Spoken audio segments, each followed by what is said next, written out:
We were talking earlier about Daniel's 40 years in the business. Yeah. You were 40 before you even started. Well, I was 45 when I come out of prison when I was 45 years of age. Well, this is from I was a political prisoner. Seriously, I was a political prisoner. I've just been pardoned now after 47 years. My word. Well, that done us well, didn't it? Pardoned us now. No. After, you know, being on the blanket and solitary confinement, hunger strike for 31 days.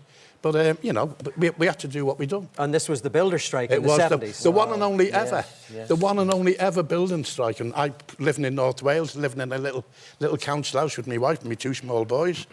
And because I'd had a bit of experience, the Welsh lad said, will you run the show from up here? Which I did.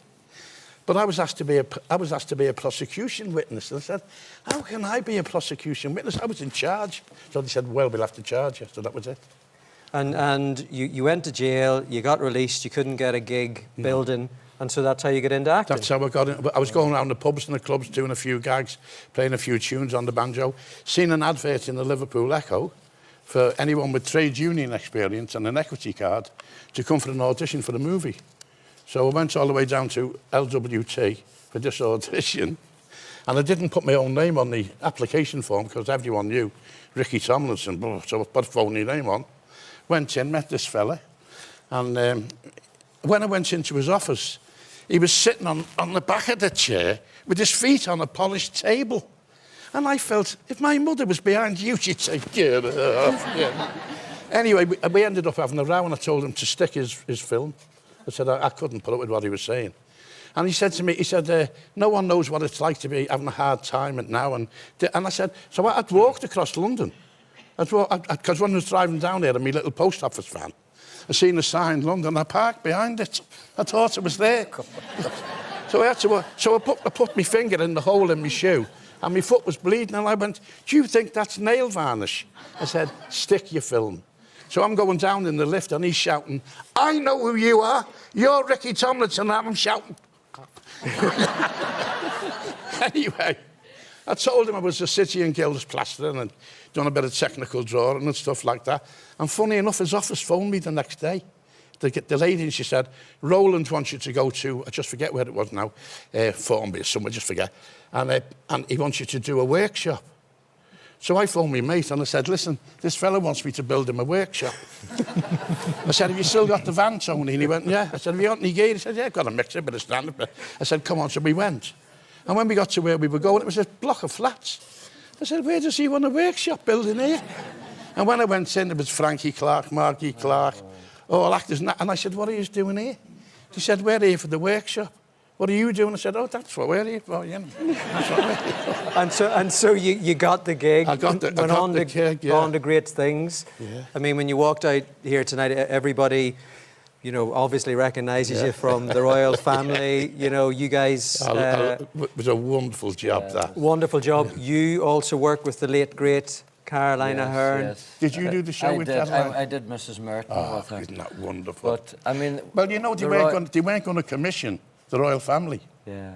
They weren't going to commission it because they read it and he went, family sitting in easy chairs looking at the television. That won't work. So she said, well, if you don't do it, I'm not doing any more Mrs. Mertons. Oh, so that's what it was? That's what got it. Well, I mean, Mrs. Merton, I mean, she was good. Yeah, she could ask questions that... I know, she was super. And you know, Caroline, when I went on with Caroline and Mrs. Merton, I met Caroline. But the minute she became Mrs. Merton, she was Mrs. Merton. It wasn't, there was no resemblance of Caroline at all. It was amazing. But the royal family was loved all over. We've got a wee clip of Daniel with Mrs. Merton. Have you? Oh, God. Say, for example, you get home, you've done a concert, and you're relaxing. Do you sit there and you're undies scratching and trumping? Well, I mean, if there's something needing scratched, I do scratch it, yeah.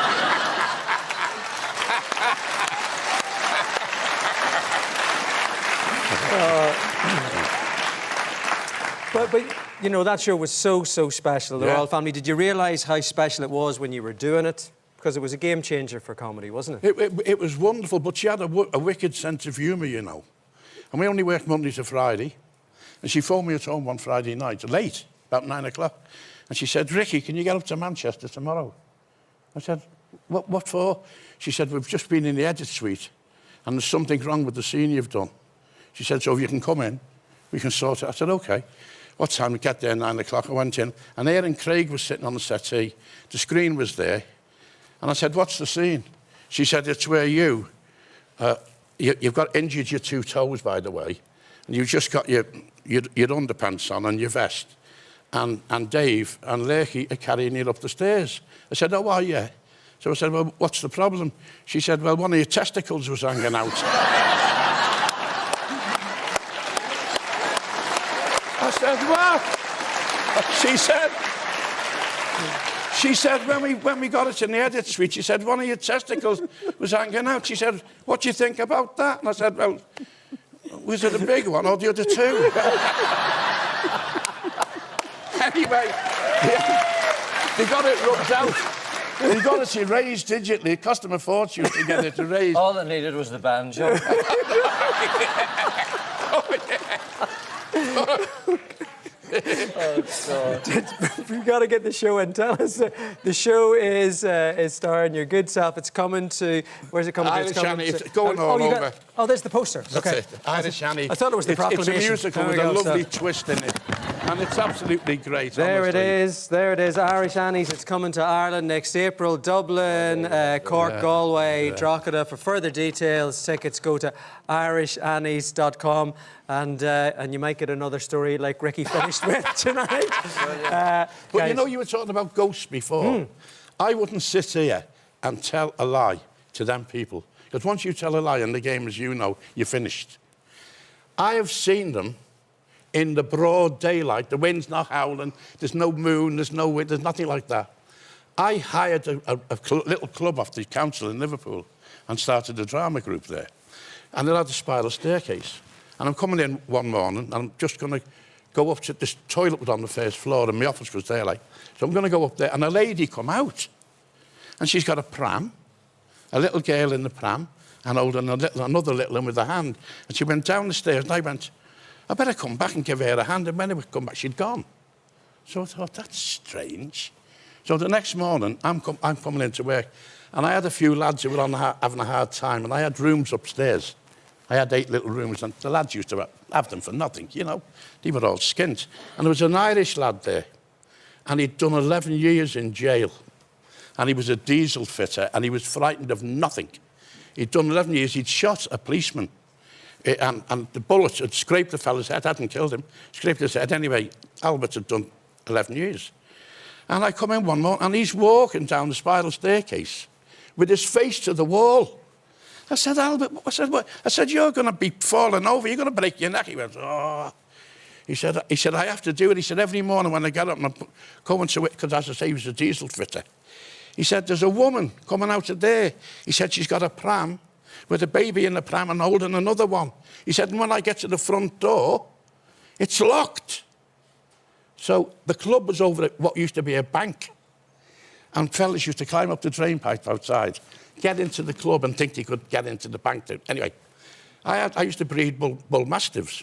So I've got 5 of them upstairs, outside, on the roof, railings on it. They can't get into any harm. And easy to clear all the mess up. And I'm in there one night, and I heard these fellas talking in one of the little rooms. So I got my mate to go, I said, and you could hear them as plain as day talking.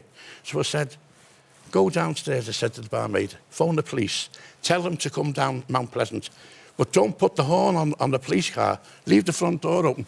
Anyway, these 3 policemen come up, they were like 3 rugby players, they were like that. And I went, and he went to his mate. 1, 2, 3, 1. Blast! He took the door off the hinges. The room was empty. My goodness. The room was empty. And, I mean, this is all logged out. And I said to him, I'm awful sorry about this. He said, you'd be surprised how many times we get called out for things like this. Yeah. They heard them as plain as day, arguing and shouting and fighting in the room. It's funny the way they come out for a ghost, but not a hanging out testicle, isn't it? That's right. Yeah. Well, yeah.